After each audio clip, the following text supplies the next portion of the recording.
Esiet sveicināti! Šis ir raidījums Kopā. Ik nedēļu mēs jums stāstam par to, kā dzīvo, strādā, priecājas un pārvar grūtības cilvēki ar dažādu veidu invaliditāti. Šodien par to, kā starptautiskā lidosta Rīga ir nošāvusi pat 3 zaķus vienlaicīgi, uzlabojusi pakalpojumu personām ar funkcionāliem traucējumiem, ieekonomējas budžetā vismaz pārdesmit tūkstoši eiro un, pats svarīgākais, nodrošinājusi ar darbu pašmāju invalīdus ekspertus. Vēl būs mazs stāstīns par kādu papagaili, kuram ir funkcionāli un attīstības traucējumi, bet ar savu centību un regulāriem treniņiem viņš iedvesmo gan bērnus, gan pieaugušos. Raidījumā esam jau stāstījuši, ka mūsu lidosta Rīga kļūsi par vienu no labākajām Eiropas lidostām, kas pasažieriem ar invaliditāti un pārvietošanās grūtībām ceļu līdz gaisa kuģim un atpakaļ padarījusi pēc iespējas ērtāku un pieejamāku. Cilvēks ar kustību, redzes un dzirdes traucējumiem, kā arī neredzamu invaliditāti, ir tikpat līdztiesīgs pasažieris kā tas, kuram minēto traucējumu nav. Tāpēc Eiropas Savienības noteikumi paredz, ka šie ceļotāji sev atbilstošu palīdzību var saņemt katrā lidostā. Kas nav mazsvarīgi, par pakalpojumu nav atsevišķi jāmaksā, jo tas jau iekļauts katras lidsabiedrības biļetes cenā. Mēs varam runāt par to, vai tas ir augstākā vai zemākā kvalitātē, un man liekas, tur ļoti liela loma spēlē cilvēciskais faktors, protams. Un no vienas puses tu var trāpīties uz labu asistentu, un citā reizē tāpat lidostā gadījies kādu, kuram tajā dienā vienkārši sāp galva, un viņam riebjas tevi celt.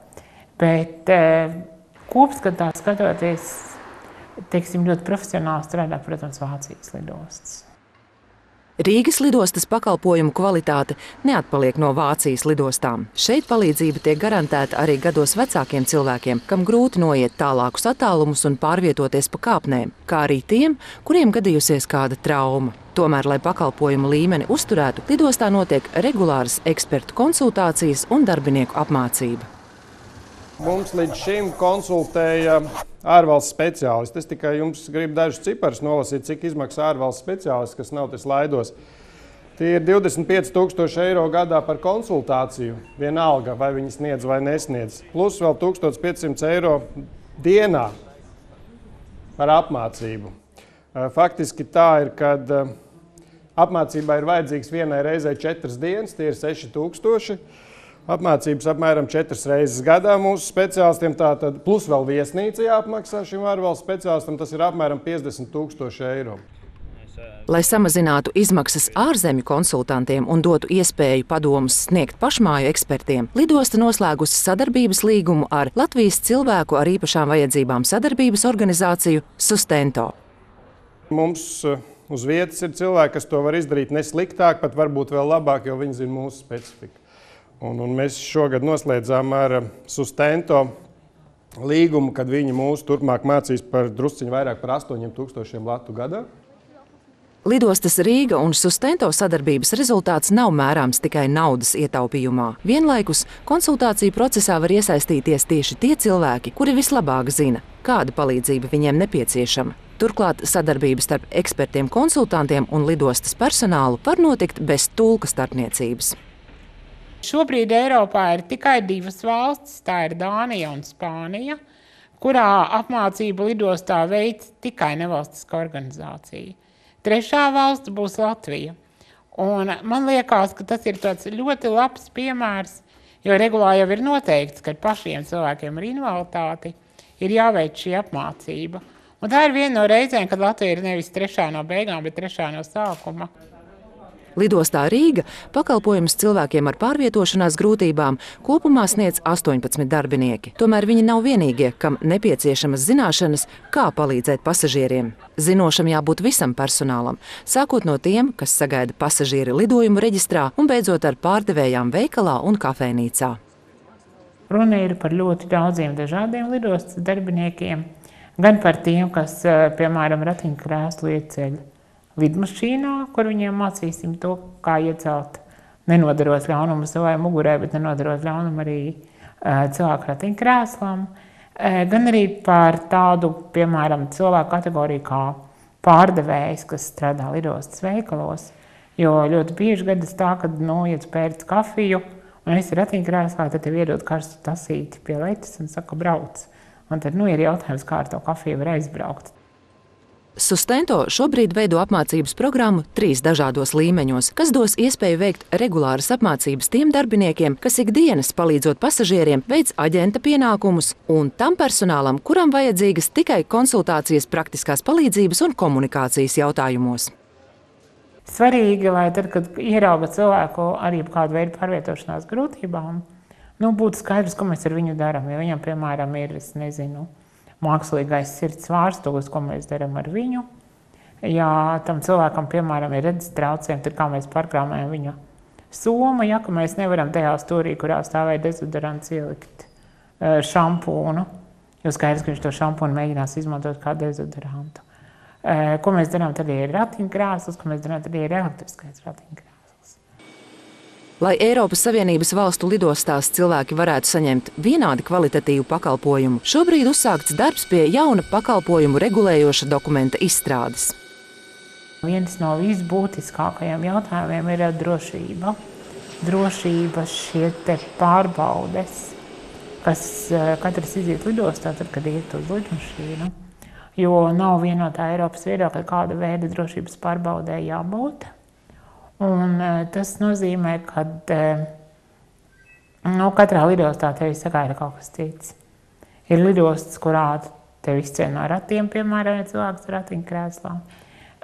Ir lidostas, kur ir kaut kāda ļoti īpaša aparatūra, ar ko pārbauda ratiņkrēslu. Ir lidostas, kur ir ļoti īpaša aparatūra, ar kuru tevi paši pārbauda. Šādas situācijas pasažieriem rada apjukumu un nereti arī aizkavēšanos. Kavēšanās ir ļoti traucējoša tieši tranzīta lidojumos, jo tā lidmašīna var aizlidot bez jums. Man pašai ir gadījies pat kavēt reisu, jo vienkārši tur ir vajag ļoti īpašu aparatūru, kur vajag ļoti īpaši atnest. Un tad to aparatūru stundu gaidi. Beigās lidmašīna aiziet un tu vēl gaidi.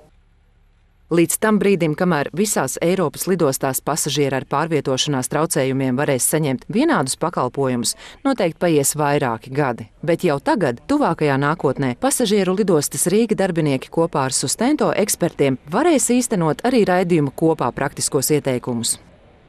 Apskatot lidostas pieejamību, sapratām, ka ir jau skaisti un viss ir pieejams, bet tomēr 2 priekšlikumi radās. Viens, ko ierosināja lidosta pati, tātad pie bagāžas nodalījumā, ja gadienā nozūd bagāža vai kāda soma, tad tur varētu būt uzstādīts signāla devējs, ar kuru var izsaukt kādu no apkalpojošā personāla, lai man ratiņkrēslā nav jāskrien meklēt, kur tad mana soma ir palikusi. Tas varētu būt viens. Un otrs priekšlikums bija, ka kādā no tuvējām autostāvvietām tomēr varētu nodrošināt kādas vietas 3, 4, varbūt 5 ar invalīdu stāvvietām, lai tie cilvēki, kuri atbrauc ar sevi īpaši pielāgotu autotransportu, lai viņiem būtu, kur šo mašīnu novietot. Bet, pārējais viss man jāsaka, tiešām es esmu patīkami pārsteigts, cik lidosta mums ir pieejama. Un aicinu visus pēc iespējas vairāk izmantot šo iespēju un lidot, kad cilvēks var justies droši.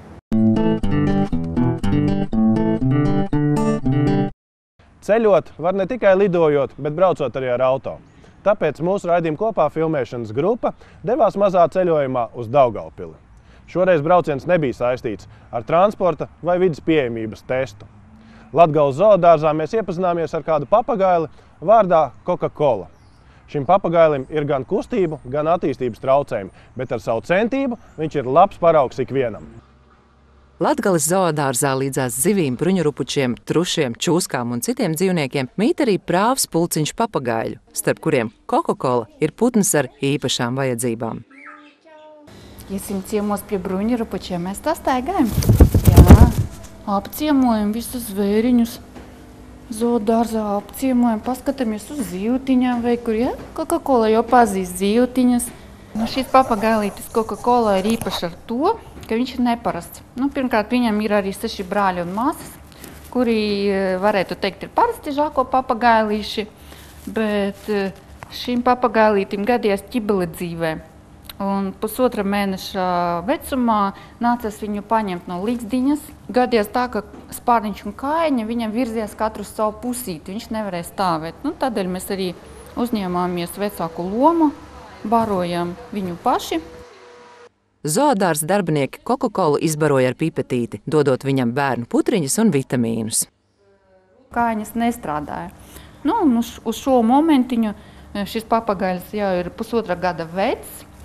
Viņš ir sava veida, viss viņam ir kārtībā, izņemot to, ka viņš pagaidām nevar stāvēt kājās, bet viņš var arī kustināt kājās. Tā kā mēs ceram, ka Coca-Cola kaut vai pēc kāda laika, gada 2, viņš tomēr trenēsies tik ilgi, ka varēs arī pats stāvēt un pārvietoties savām kājām. Tā pāvingrosim malacis. Pāvingrosim malacis. Tā mēs trenējamies. Ik pārdien trenējamies. Coca-Cola jau rāda rezultātus. Vai ka viņš var gadīties tā, ka viņš var sēdēt arī brīvi neturoties ar knābīti. Bet pagaidām tie ir treniņi. Žako papagaļi vidēji dzīvo 80 gadus, tāpēc zoodārza darbinieki cer, ka Coca-Colam vēl pietiks laika, lai bez palīdzības iemācītos nostāties uz savām kājām. Mēs varam Coca-Cola arī demonstrēt kā tādu personību, kura nezaudē cerības un nezaudē savu dzīves prieku un cerības tik galā ar dažādām ķibelītēm, varbūt nelielām fiziskām, bet trenējoties un cenšoties tomēr ar sevi strādāt, var gūt rezultātu pozitīvu, ka tās ķibelītes var arī atbrīvoties, bet pašam, protams, ir jācenšas. Zooloģiskā dārza apmeklētāju vidū bieži ir arī bērni ar īpašām vajadzībām. Tāpēc Coca-Cola ir kā paraugs un stimuls arī cilvēkiem. Nepagurt, neiegrimt apātijā, bet censties darboties. Bērnam mēs arī stāstam, ka vajag gribēt pozitīvu rezultātu un ticēt, ka viss būs labi, un tiešām tad ievirzās visi procesi un apstākļi ievirzas tā, ka tā ķibelīte iet tālu maliņā un pazūd galu galā. Viņam viss strādā, viņam tikai vajag trenēt spēku, muskuļus, visas saistaldus, tikai trenēšanas vaina. Mums cerības ir ļoti lielas, un mēs redzam pēc Coca-Colas acīm, ka viņam arī ir lielas cerības. Viņš nezaudē tās un pats trenējās. Viņš pats masē savas kājiņas, pats kustina savas kājiņas. Tā kā mums šķiet, ka viss būs labi. Coca-Cola, kā iet? Mēs te esam visi. Kā iet, draugs? Viss būs labi. Kā iet, draugs?